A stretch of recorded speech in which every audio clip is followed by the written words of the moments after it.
This week I'm baking a hazelnut, peach and raspberry cake by Ottolenghi, which I saw in The Guardian online, so I was like, oh, it looks delicious. So first up I've got some sliced peaches, then I'm actually adding frozen raspberries because, they can be baked, it should be fine.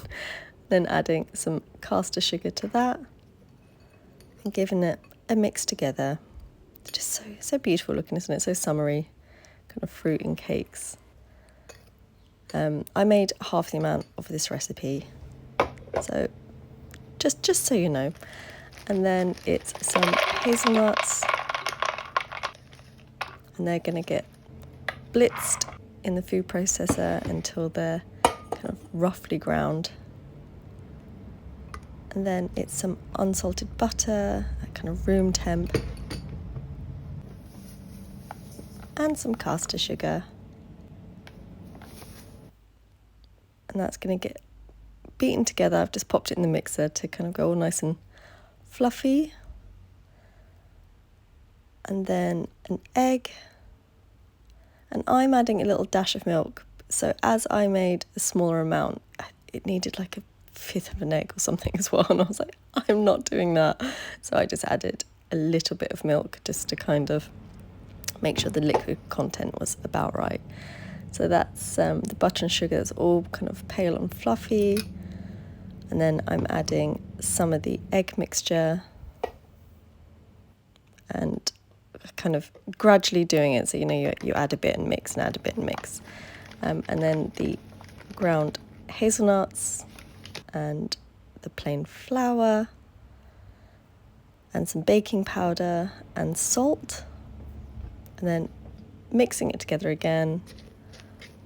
Nice kind of fluffy light cake dough, just squidging it out. He doesn't say to kind of smooth it out, but I always kind of feel like you should, just in case, especially as I was kind of adding the fruit on top. I didn't want like a pile of cake batter and then just a pile of fruit balancing on top. So yeah, I'm sure it'd be a lot prettier if you had whole raspberries rather than like fragments of frozen, but we work with what we've got.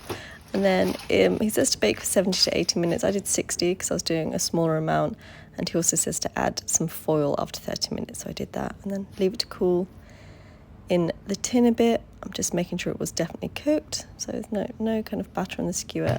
And then going to unmold it a bit because I wanted to bring it to a friend as soon as possible, so I wanted it to cool down as soon as it could. It's nice to have cake as soon as possible. So I'm just kind of getting everything off and letting it cool down as much as it can. And then I'm sneakily cutting it. It's still quite warm at this point, but I wanted to make sure it was cooked, so I had a little nibble of the crust. And I was like, yeah, that'll do. Because my friend was going away, so I was like, I'll cut them a wedge.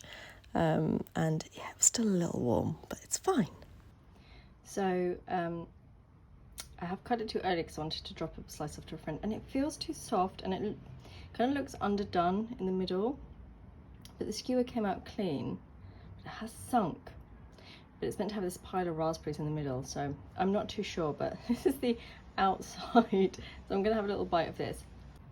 I mean, it's a lovely flavour with the hazelnut and the fruit. Kind of chewy on the outside. It might, I really don't know if it's done or not. I will, obviously you're not meant to cut a cake when it's still warm, but needs must, so I will check it once it's cooled down a bit and see if it is more cakey or if I just took it out too early. But from what I can tell, at least the outside, that tastes good, so I'd recommend it on that front. And yeah, I'll see what it's like a bit later.